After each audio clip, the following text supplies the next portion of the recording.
Hi.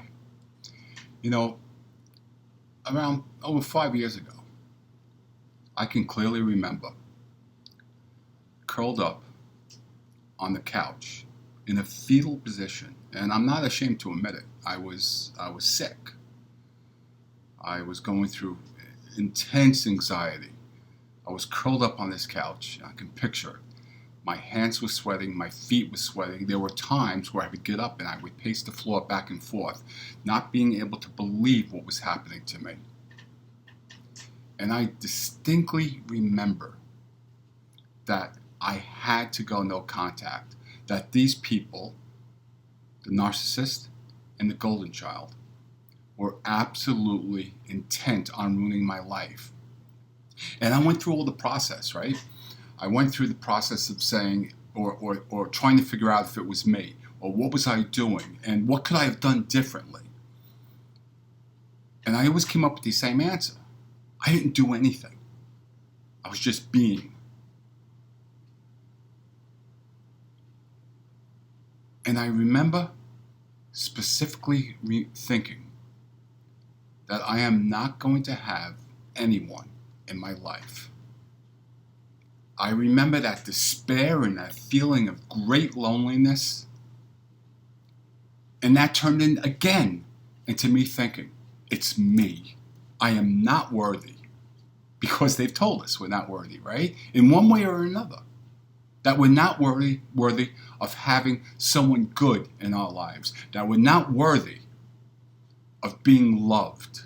We don't have that quality in us. No one's going to love us because we are bad.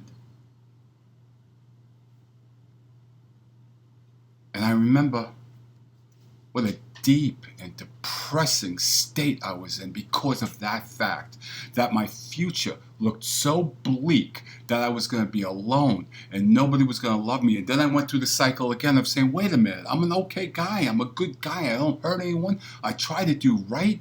I'm a good father. But yet I would constantly have that gut feeling of I was going to be alone the rest of my life. And then I went no contact. And then I remember the stages of meeting people. I would automatically try to assert if they were a narcissist. And I was seeing narcissistic symptoms in almost everybody. I was so attuned to it. I was so raw that I wasn't letting anyone in. That I wasn't giving anyone the opportunity or the chance to really know me. So I stayed like that for a while. I stayed just by myself, and with my son. Thank God for my son.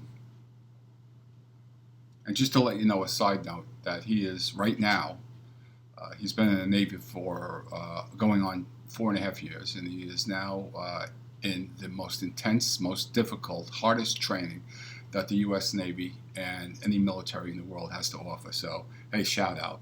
Sorry.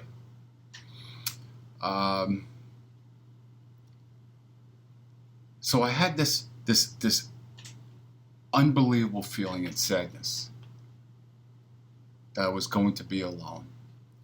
And I resigned myself to that fact.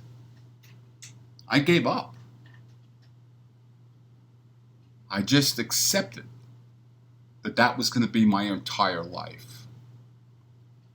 And I chose, out of defense, not to let anyone close to me because they'll see that I'm no good.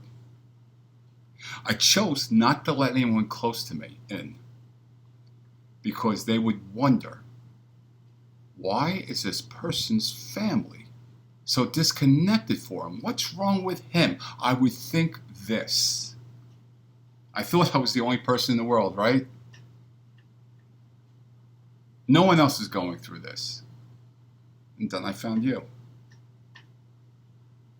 So many people say, oh, Tom, you've helped me so much. And it's humbling.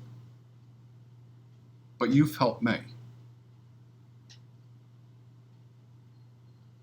After no contact, I started to get healthier, and I couldn't see it.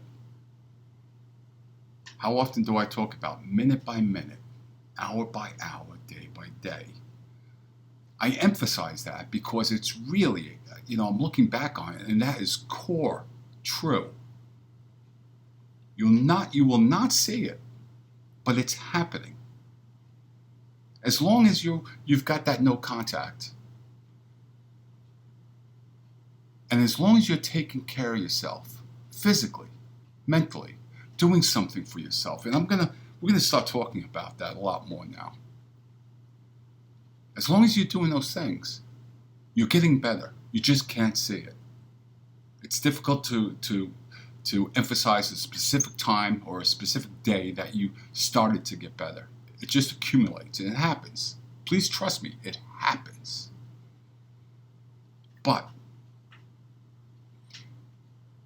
you've got to take steps. And those steps are somewhat difficult. But the more time you have no contact behind you, the less difficult they become. Some of those steps are trusting. And I know that's difficult. I'm not just pulling this out of my Yahoo. I know it's hard. I've been there. I promise you I know. But you got to start taking some risks. And you got to start putting yourself out there. You got to find ways. Do you have a dog? Go to meetup.com or some other social media website where you can find where there are group dog walks. There are tons of them. You have a cat? There's a cat group that actually physically meets and talks about their cats. Think about what you might have in common with all these other people. And just go. If it's a coffee meet, that's great. Just go. You don't have to say anything. Just put yourself out there. Yes, there are bad people in this world. There are many a narcissist in this world. But the overwhelming majority are good people. You've heard me tell this story that when I was absolutely crying with no future to my therapist, he had one theme he kept on repeating and repeating and repeating over and over again until I would finally accept it. And he said, that is, you have hope. You always have hope. And I want to tell you that you do have hope. No matter how depressed you might be right now, no matter how lonely, I guarantee there is hope in there somewhere, and you need to find it, get out there, and let people in.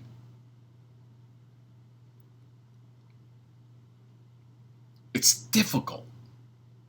I'm not just spewing this out. It's really hard.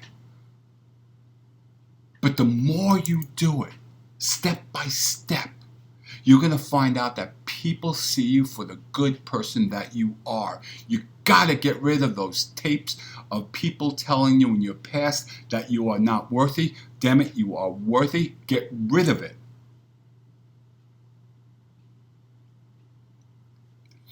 Any time that you think or any time that you feel that you are not worthy of somebody's company, of somebody's friendship, of somebody's love, knock it right out of the park. Act as if. That means act as if you are loved. Act as if you are a really great person and people deserve it. If you can't feel it yet, act as if that you are and get out there.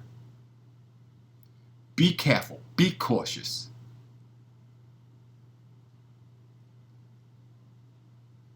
But get out there, because people that will like you and people that will love you unconditionally are out there for you. I promise you. I am living proof of it. I have excellent relationships in my life since after I went no contact. Excellent, unconditional relationships. I have done a video somewhere on unconditional love and unconditional friendship. And that basically means that they want nothing from you, that they like you or they love you or they offer their friendship to you without wanting nothing in return. I promise you that they are out there. Look, for 5 years I've been disabled. I've spent a majority of that 5 years in bed. And I've met people that love me. Genuinely love me. And I know the difference.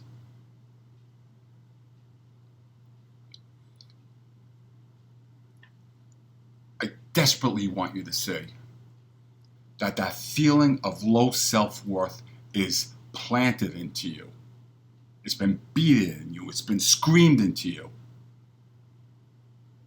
Their actions of not doing nice things for you in the past is an indication that they don't care about you. So you're going to take that with you, that it's you. It's not you. Share your story about this, please, in the comment section. Talk about this. Give each other tools. What's worked for you? What would you like to do? You are not going to be alone the rest of your life like I told you will. You will not. Trust me on this. Get out there. Let them in. Please discuss it. I love you people. I really do. I'm wishing you peace this evening. Thank you for all you've done for me.